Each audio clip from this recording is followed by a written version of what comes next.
Present indefinite tense चल रहा था जिसमें पॉजिटिव वाला पार्ट हो गया था। Let's start negative.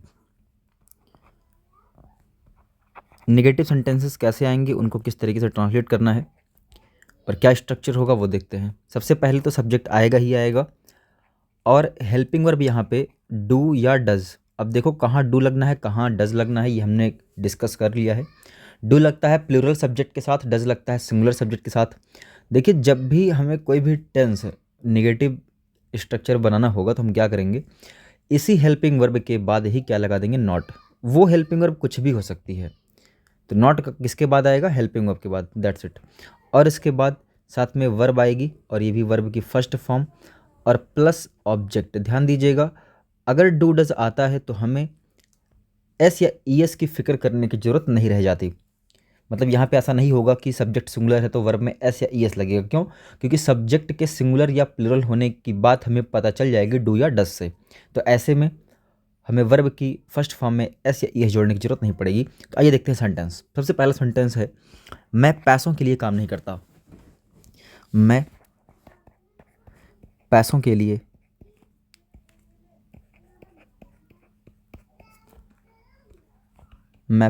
लिए काम नहीं करता।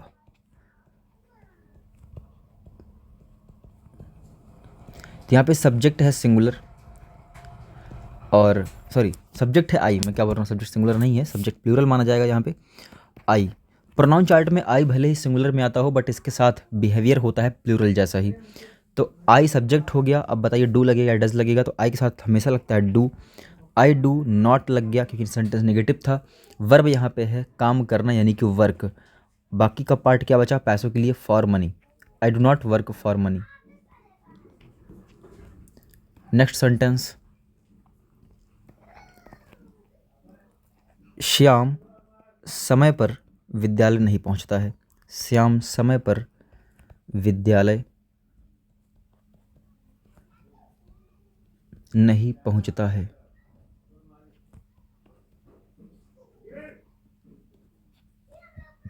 यहाँ पे सब्जेक्ट होगा श्याम और श्याम तो सिंगुलर है इसलिए क्या लगेगा, डज लगेगा और साथ में लगा देंगे नॉट। Does not. वर्ब क्या है, पहुंचना यानी कि रीच। कहाँ नहीं पहुंचता, स्कूल। समय पर यानी कि ऑन टाइम, ऑन टाइम। तीसरा सेंटेंस, मेरी बहन इंटरनेट इस्तेमाल नहीं करती है। तो सब्जेक्ट यहाँ पे है माई सिस्टर और सिस्टर यहाँ पे सिंगुलर है इसलिए क्या लग जाएगा, डज लग जाएगा। My sister does not. इस्तेमाल करना यानी कि यूज़, यहाँ पे वर्ब है और क्या नहीं इस्तेमाल करती, इंटरनेट, यूज़ इंटरनेट। अगला सेंटेंस, द सेंटेंस इज़ वह मेरे जोक पर कभी नहीं हंसती है। तो सब्जेक्ट यहाँ पे है वह और लड़की है इसलिए क्या लग जाएगा, शी। ध्यान से देखना, यहाँ पे एक खास बात है, यहाँ लिखा है कभी नहीं, तो इसको तो हम लिखते हैं नेवर, सी नेवर।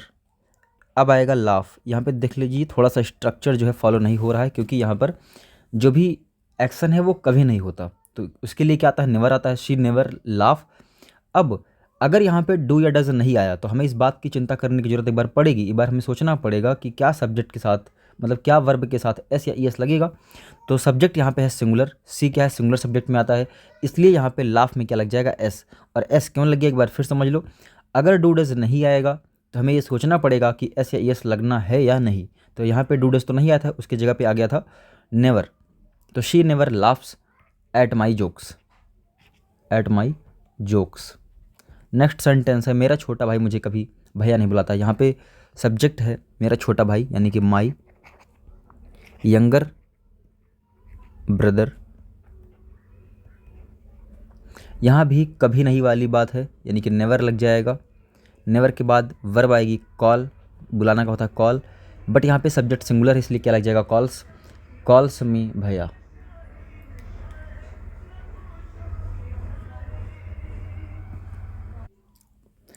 अब बारी आती है इंटरोगेटिव सेंटेंसेस की। इंटरोगेटिव का मतलब ऐसे सेंटेंस जो कि क्वेश्चन पूछने में काम आते हैं और क्वेश्चन पूछने में हम दो तरीके का सेंटेंस इस्तेमाल करते हैं। सबसे पहला, अगर हिंदी में बात की जाए तो हिंदी में सेंटेंस की स्टार्टिंग होती है तो क्या से, या फिर कोई क्वेश्चन वर्ड यानी कि प्रश्नवाचक शब्द सेंटेंस के बीच में आता है। जैसे कि मैं अगर मैं पूछूं तुम क्या करते हो, तो यहाँ पे क्या एक क्वेश्चन वर्ड है जो कि सेंटेंस के बीच में आ रहा है। तुम कहाँ रहते हो, कहाँ क्या है, क्वेश्चन वर्ड जो कि सेंटेंस के बीच में आ रहा है। लेकिन क्वेश्चन ऐसे भी हो सकते हैं जैसे क्या तुम दिन में सोते हो, तो यहाँ पे जो क्या है वो सेंटेंस के स्टार्टिंग में ही आ रहा है। ठीक, तो ऐसे ही इंग्लिश में उनके रूल अलग होंगे। मतलब अगर कोई सेंटेंस क्या से स्टार्ट होता है तो इंग्लिश में वो सेंटेंस हमेशा हेल्पिंग वर्ब से स्टार्ट होता है। लेकिन अगर कोई क्वेश्चन वर्ड सेंटेंस के बीच में आता है तो उस क्वेश्चन वर्ड की इंग्लिश सबसे पहले लिखी जाती है। यानी कि स्ट्रक्चर बनता है इसका इस तरीके से, क्वेश्चन वर्ड ये लिख दिया गया ब्रैकेट में, क्योंकि जरूरी नहीं होता कि क्वेश्चन वर्ड हमेशा सेंटेंस के बीच में ही है। अगर आएगा तो उसकी इंग्लिश सबसे पहले लिखेंगे, अगर नहीं तो फिर हम अपना वही काम करेंगे, डू या डज वाला, डू या डज।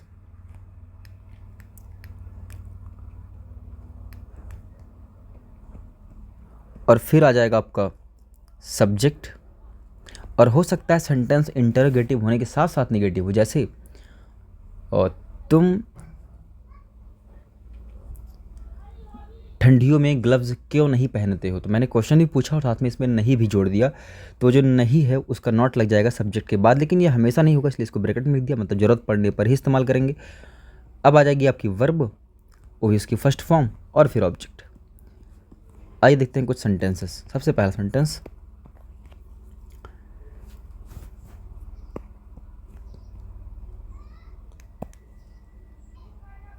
सेंटेंस है क्या सभी पौधे रात में कार्बन डाइऑक्साइड छोड़ते हैं।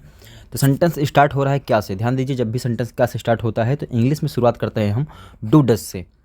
तो यहाँ पे बात हो रही है सभी पौधे यानी कि ऑल प्लांट्स, तो ये प्लूरल होगा इसलिए डू लगेगा।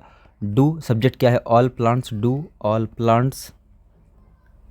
नॉट नहीं लगेगा। वर्ब क्या है, छोड़ना। छोड़ना का मतलब यहाँ पे है निकालना, यानी कि एमिट। यहाँ पे एक वर्ड इस्तेमाल होगा एमिट। उसके बाद क्या निकालने की बात हो रही है, कार्बन डाइऑक्साइड, कार्बन डाइऑक्साइड लिख लिया। रात में यानी कि इन द नाइट। ये हो गया सेंटेंस। लास्ट में लगाएंगे क्वेश्चन मार्क।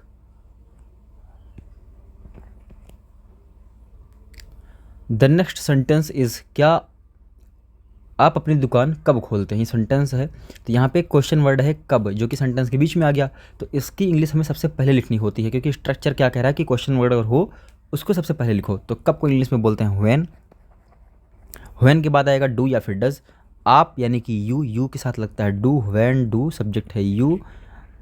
नॉट नहीं लगेगा। वर्ब है, स्ट्रक्चर साथ साथ देखते रहना। वर्ब है यहाँ पे ओपन करना यानी खोलना, open your shop. When do you open your shop. The next sentence is वह मुझे पसंद क्यों नहीं करता है। तो यहाँ पे क्वेश्चन वर्ड है क्यों। क्यों की इंग्लिश लिखेंगे सबसे पहले वाई। उसके बाद स्ट्रक्चर क्या कहता है कि इसके बाद डू या डज का इस्तेमाल करेंगे। तो वह यहाँ पे सब्जेक्ट है, सिंगुलर सब्जेक्ट है, डज लगेगा। Why does. अब आएगा ही। वाई डज ही। यहाँ पे ध्यान दीजिए सब्जेक्ट के बाद नॉट लगेगा, क्योंकि यहाँ पे नहीं भी वर्ड इस्तेमाल हुआ है। Why does he not like, ये वर्ब हो गई। ऑब्जेक्ट क्या है, मुझे यानी कि me. Why does he not like me. अगला सेंटेंस है तुम बैडमिंटन किसके साथ खेलती हो। तो यहाँ पे है क्वेश्चन वर्ड किसके साथ। तो इसको इंग्लिश में लिखेंगे विद हुम। क्या लिखेंगे, विद हुम। एक काम ये भी कर सकते हैं कि हुम हम पहले लिख लें, विद को एकदम लास्ट में, सेंटेंस के एकदम लास्ट में कर सकते हैं, लेकिन आगे रहेगा थोड़ा ज़्यादा अच्छा लगेगा और थोड़ा समझ में भी ज़्यादा आएगा। तो विद हुम का अर्थ ये हो जाएगा किसके साथ। अब वही अपना डू डज आएगा। तो यहाँ पे सब्जेक्ट है तुम यानी कि यू के साथ लगता है do you play badminton. Badminton. तो सेंटेंस हो गया with whom do you play badminton. अगला सेंटेंस है तुम्हारा भाई किसके साथ किसके गाने सुनता है। तुम्हारा भाई किसके गाने सुनता है। तो किसका, यहाँ पे देखो वहाँ पे था किसके साथ, तो लग गया विद हुम, क्योंकि हुम का मतलब होता है किसे। लेकिन यहाँ पे किसका यानी हुज, तो उसकी इंग्लिश हो जाएगी हुज सॉन्ग्स। थोड़ा सा यहाँ पे कन्फ्यूज़न आपको हो सकती है, लगेगा कि यहाँ भी किसका था यहाँ भी किसके, तो वहाँ पे हुम लग गया, यहाँ पे हुज लग गया। तो हुज लगता है पोसेसन, एक अधिकार वाली बात के लिए कि गाने किसके, किसी के हैं गाने। लेकिन यहाँ पे किसके वर्ड में मानता हूँ भले इस्तेमाल हुआ है, लेकिन ये कोई अधिकार नहीं दिखा रहा, ये ऑब्जेक्ट की जगह पर है कि किसके साथ, है ना। तो वो एक ऑब्जेक्ट है यानी किसके साथ। तो हुम का अर्थ सही सही होता है किसे, यानी कि जो खेलना ये है हमारा, ये किसके साथ हो रहा है, तो इसके लिए लग गया हुम। अधिकार नहीं यहाँ पे अधिकार की बात हो रही है कि किसके गाने, गाने हैं किसी के, तो गानों पर मतलब किसी का अधिकार है। तो जब पोसेशन या ओनरशिप की बात होगी तब हुज लगेगा। ठीक, तो हुज सॉन्ग्स का अपने आप में क्या मीनिंग हो जाएगा, किसके गाने। अब हम बाकी बात करेंगे। ध्यान देना, कभी कभी स्ट्रक्चर थोड़ा सा अनफॉलो हमें करना पड़ता है। क्वेश्चन वर्ड लिखा हमने, हुज लिख दिया, बट साथ में उसके जो उससे जुड़ा हुआ वर्ड था, जैसे किसके गाने, ये एकदम जुड़े हुए वर्ड है, इसलिए साथ साथ आए हैं हुज सॉन्ग्स। अब आगे डू या डज लगाओ, तो तुम्हारा भाई सिंगुलर है इसलिए क्या लगेगा, does. Whose songs does your brother. Verb है लिसन, और लिसन के बाद एक प्रीपोजिशन आता है टू, लिसन टू। अगला सेंटेंस है, क्या लल्लन की पत्नी उससे प्रतिदिन झगड़ा करती है। तो सेंटेंस स्टार्ट हो रहा है क्या से, इसलिए इंग्लिश में इसकी स्टार्टिंग होगी डू या डज से। तो सब्जेक्ट है लल्लन की पत्नी, सिंगुलर है तो क्या लगेगा, डज। सब्जेक्ट यहाँ पे क्या है, लल्लन्स वाइफ, डज लल्लन्स वाइफ, ये हो गया लल्लन्स वाइफ, ये सब्जेक्ट हो गया। वर्ब यहाँ पे क्या है, क्वेरल। क्वेरल का मतलब होता है झगड़ा करना।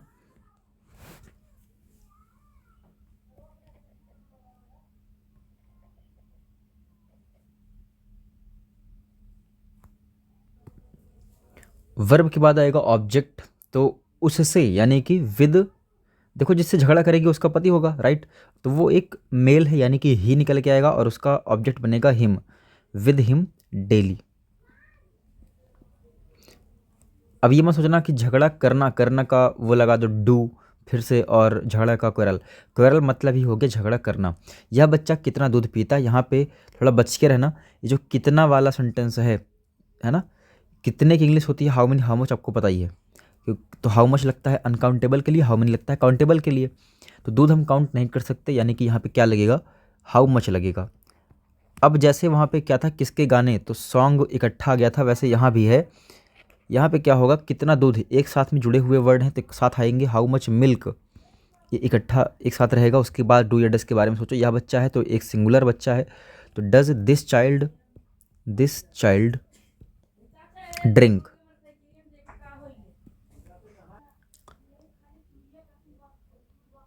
अगला सेंटेंस है, उसकी दादी एक दिन में कितनी बार मंदिर जाती हैं।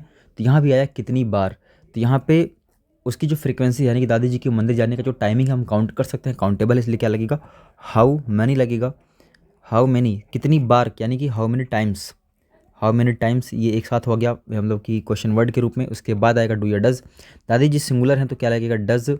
उसकी दादी जी, उसकी मतलब किसकी, लड़के की, लड़की की। अगर लड़के की दादी मानेंगे तो हिज ग्रैंड मदर, लड़की मानेंगे तो हर, चलो लड़की मान लेते हैं, हर ग्रैंड मदर, ये सब्जेक्ट हो गया। सब्जेक्ट के बाद क्या आएगा, अब आएगी वर्ब। मंदिर जाना यानी कि गो टू टेम्पल, एक दिन में यानी कि इन अ डे, ये हो गया आपका सेंटेंस। अगला है सेंटेंस, तुम्हें संस्कृत कौन पढ़ाता है। इस कौन वाले से तो खासकर बहुत ज़्यादा बच के रहना है। कौन की इंग्लिश होती है हु लिखने के बाद एक काम करना हमेशा, देखो जब भी हु वाला सेंटेंस आता है यानी कि कौन वाला, तो हमें करना क्या है कि हु तो लिख देना है, लेकिन अब हमें स्ट्रक्चर फॉलो करना है पॉजिटिव सेंटेंस का, और हु को क्या मान के चलना है, एक सिंगुलर सब्जेक्ट मान के चलना है। तो पॉजिटिव का स्ट्रक्चर याद करो, अगर हम हु को सिंगुलर सब्जेक्ट मान चुके हैं तो सब्जेक्ट के बाद वर्ब आती होगी, तो वर्ब है यहाँ पे टीच, हु टीच आ गया। लेकिन मैंने बोला कि इसको हम पॉजिटिव के तरीके से करते हैं, तो याद करो पॉजिटिव में हमें एस या ई एस भी लगाना होता है वर्ब में, और लगेगा भी, क्योंकि अभी मैंने बोला कि हु को हम क्या मानते हैं, सिंगुलर सब्जेक्ट। तो हु टीचेज यू संस्कृत, तो हु वाला एक ही सेंटेंस है यहाँ पे, लेकिन बस ध्यान रखना हु लिखते ही हम इसको मान लेते हैं एक सब्जेक्ट, वो भी सिंगुलर सब्जेक्ट, और बाकी का सेंटेंस हम स्ट्रक्चर फॉलो करते हैं, कौन सा, पॉजिटिव वाला।